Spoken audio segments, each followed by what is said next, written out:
Et il entendit les paroles des fils de Laban, disant, Jacob a pris tout ce qui appartenait à notre père, et c'est de ce qui appartenait à notre père qu'il a obtenu toute cette gloire.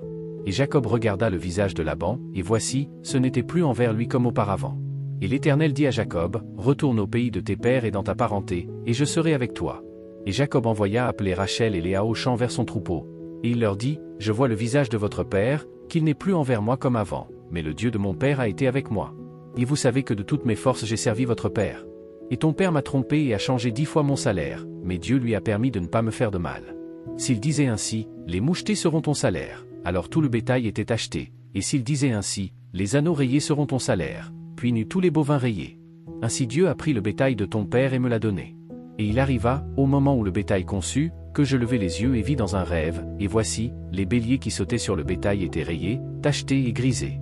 Et l'ange de Dieu me parla en songe, disant, Jacob, et je dis, me voici. Et il dit, levez maintenant les yeux, et voyez, tous les béliers qui sautent sur le bétail sont rayés, tachetés, et gris laides, car j'ai vu tout ce que Laban te fait. Je suis le Dieu de Béthel, où tu as oint la colonne et où tu m'as fait un vœu. Maintenant, lève-toi, sors de ce pays et retourne au pays de ta parenté. Et Rachel et Léa répondirent et lui dirent, Y a-t-il encore pour nous une part ou un héritage dans la maison de notre père? Ne sommes-nous pas considérés comme des étrangers? Car il nous a vendus, et il a aussi dévoré notre argent. Car toutes les richesses que Dieu a ôtées à notre père sont les nôtres et celles de nos enfants. Maintenant donc, fais tout ce que Dieu t'a dit. Alors Jacob se leva et fit monter ses fils et ses femmes sur des chameaux.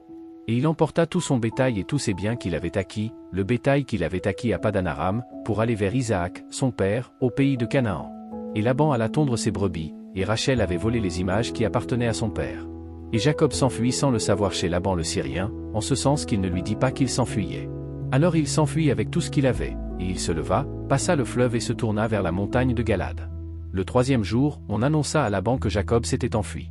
Et il emmena ses frères avec lui, et le poursuivit pendant 7 jours de voyage, et ils le rejoignirent sur la montagne de Galad. Et Dieu vint vers Laban le Syrien en songe pendant la nuit, et lui dit, prends garde à ne parler ni en bien ni en mal à Jacob. Alors Laban rattrapa Jacob. Jacob avait dressé sa tente sur la montagne, et Laban et ses frères campaient sur la montagne de Galad. Et Laban dit à Jacob, que as-tu fait, pour m'avoir dérobé à mon insu, et pour avoir emmené mes filles comme des captives emmenées par l'épée? C'est pourquoi tu t'es enfui en secret et tu m'as dérobé, et ne m'as-tu pas dit que je pourrais te renvoyer avec joie, et avec des chants, avec du tabret et avec de la harpe? Et ne m'as-tu pas permis d'embrasser mes fils et mes filles? Tu as maintenant fait une folie en agissant ainsi.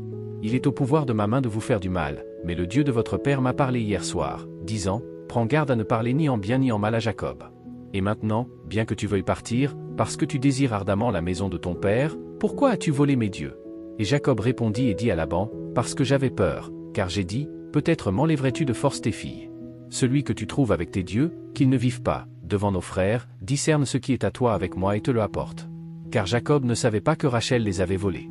Et Laban entra dans la tente de Jacob, et dans la tente de Léa, et dans les tentes des 2 servantes, mais il ne les trouva pas. Puis il sortit de la tente de Léa et entra dans la tente de Rachel. Rachel avait pris les images, les avait placées dans les meubles du chameau et s'était assise dessus. Et Laban fouilla toute la tente, mais ne les trouva pas. Et elle dit à son père, que cela ne déplaise pas à mon Seigneur que je ne puisse me lever devant toi, car la coutume des femmes est sur moi. Et il chercha, mais ne trouva pas les images. Jacob fut irrité et s'insurgea contre Laban. Et Jacob répondit et dit à Laban, quelle est ma faute? Quel est mon péché, pour que tu me poursuives si ardemment? Tandis que tu as fouillé toutes mes affaires, qu'as-tu trouvé de toutes tes affaires de maison? Dépose-le ici devant mes frères et tes frères, afin qu'ils jugent entre nous deux. Cela fait 20 ans que je suis avec toi, tes brebis et tes chèvres n'ont pas mis bas leurs petits, et je n'ai pas mangé les béliers de ton troupeau. Ce qui a été déchiré par les bêtes, je ne t'ai pas apporté, j'en supporte la perte. Tu l'as demandé de ma main, qu'il soit volé de jour ou volé de nuit. Ainsi j'étais, le jour, la sécheresse me consumait, et le gel la nuit, et mon sommeil s'est éloigné de mes yeux. Ainsi suis-je 20 ans dans ta maison, je t'ai servi 14 ans pour tes 2 filles, et 6 ans pour ton bétail, et tu as changé 10 fois mon salaire. Si le Dieu de mon père, le Dieu d'Abraham et la crainte d'Isaac n'avaient pas été avec moi, tu m'aurais sûrement renvoyé maintenant vide. Dieu a vu mon affliction et le travail de mes mains, et il t'a réprimandé hier soir. Et Laban répondit et dit à Jacob, ces filles sont mes filles, et ces enfants sont mes enfants, et ce bétail est mon bétail, et tout ce que tu vois est à moi. Et que puis-je faire aujourd'hui à ces mes filles, ou à leurs enfants qu'ils ont nés? Maintenant donc, viens, faisons une alliance, moi et toi, et que cela serve de témoin entre moi et toi. Et Jacob prit une pierre et la dressa comme stèle. Et Jacob dit à ses frères, rassemblez des pierres, et ils prirent des pierres, et en firent un tas, et ils mangèrent là, sur le tas. Laban elapila jegarsahadutha, mais Jacob elapila gald. Et Laban dit, ce tas est aujourd'hui un témoignage entre moi et toi. C'est pourquoi son nom fut appelé Galid.